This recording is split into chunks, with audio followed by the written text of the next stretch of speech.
اور پیارے نبی نماز پڑھا رہے ہوتے وہ بچے رونے لگتے تھے. پیارے نبی نے کبھی نہیں کہا کہ بچوں کو مسجد مت لاؤ، کبھی نہیں کہا. روتے ہوئے معصوم بچوں کا لحاظ کر کے آپ نماز مختصر کر دیتے تھے، لیکن کبھی بچوں کو مسجد لانے پہ پابندی عائد نہ کی. بچے بچپن سے ہی مسجد آنا چاہیے. ہاں سمجھا کے لاؤ، بچے شرارت کریں گے، کہاں برداشت کرنا وہاں برداشت کرو، اور جہاں بات برداشت سے باہر ہوتی ہے وہاں کچھ تادیبی کارروائی کرو، سمجھاؤ، نصیحت کرو، مگر مسجد کو آنے سے روکنا منع ہے.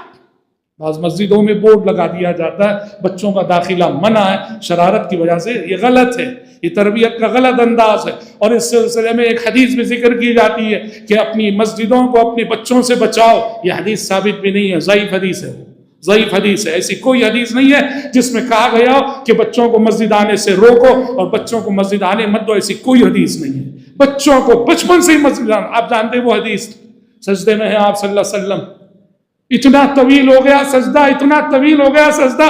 صحابہ کہتے ہیں، ایک صحابی کہتے ہیں مجھے تو یقین ہو گیا کہ حالت سجدے میں پیارے نبی کی روح قبض ہو گئی. کہتے ہیں جب بار بار یہ وسوسہ آنے لگا رہا نہیں گیا مجھ سے، کیوں نہیں اٹھ رہے سجدے سے. اور جب میں آخر مجھ سے رہا نہیں گیا، میں نے سر اٹھا لیا سجدے سے، دیکھ رہا ہوں کہ نواسۂ رسول حسن بن علی پیارے نبی کی پیٹھ پہ بیٹھ گئے. اب پیارے نبی اس لیے سجدے سے نہیں اٹھ رہے، انتظار کر رہے ہیں کہ بچہ کب اترے گا کہ میں سجدے سے سر اٹھاؤں. اللہ اللہ. ہاں دیکھو پوری نمازیوں کی نماز ایک طرح سے کچھ متاثر ہو رہی ہے، پر آپ نے غصہ نہ کیا. سمجھ نا، یہ بچوں کی تربیت کے سلسلے میں بچوں کو اگر آپ مسجد سے جوڑ دیں گے، نماز کی محبت ڈال دیں گے، سمجھو وہ دین سے جڑ گئے، وہ دین کی محبت ان کے دل میں آ گئی. امامہ بنت ابی العاص آپ صلی اللہ علیہ وسلم کی نواسی تھی، حضرت زینب رضی اللہ عنہ کی بیٹی.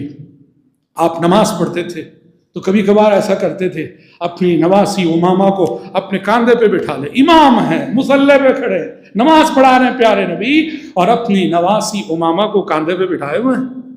اور جب رکوع کرنا ہے، سجدہ کرنا، اٹھا کے زمین پہ بٹھا دیتے ہیں نواسے کو، اور سجدے سے جب پھر اٹھتے ہیں آپ قیام کے لیے، اٹھا کے پھر اپنے کاندھے پہ بٹھا لیتے ہیں. یہ کتنی بڑی بات ہے. یہ سب کیا تعلیمات ہیں. یہ مقصود یہ ہے تربیت اولاد میں نماز کا بڑا کردار ہے. نماز اگر بچپن ہی سے بچوں کے دلوں میں راسخ ہو گئی، نماز کی محبت بیٹھ گئی، تو سمجھو کہ وہ دیندار ہو گیا، دین کی محبت بیٹھ گئی. اس میں والدین کا بڑا کردار ہوتا ہے. والدین کی ذمہ داری بنتی ہے کہ اس عبادت صلاۃ کی اہمیت اور اس کا ذوق و شوق بچپن ہی سے بچوں کے اندر پیدا کریں. بھائیو، انسانوں کو آج بڑی شکایت ہے کہ زندگی میں سب کچھ ہے، سکون نہیں ہے. اور بہت سچی شکایت ہے، بہت سچی بات. سب کچھ ہے، سکون نہیں. دولت ہے، عورت ہے، شہرت ہے، بزنس ہے، تجارت ہے، بنگلے ہیں، گاڑیاں ہیں، دوست ہیں، بڑے بڑے عہدے ہیں، وسیع تر تعلقات ہیں، سب کچھ ہے، سکون نہیں ہے. کہاں سے رہے گا سکون؟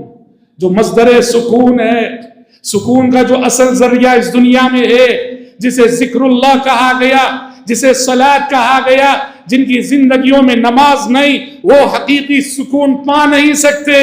ان کی زندگی سکون و اطمینان کے سائے میں گزر نہیں سکتی.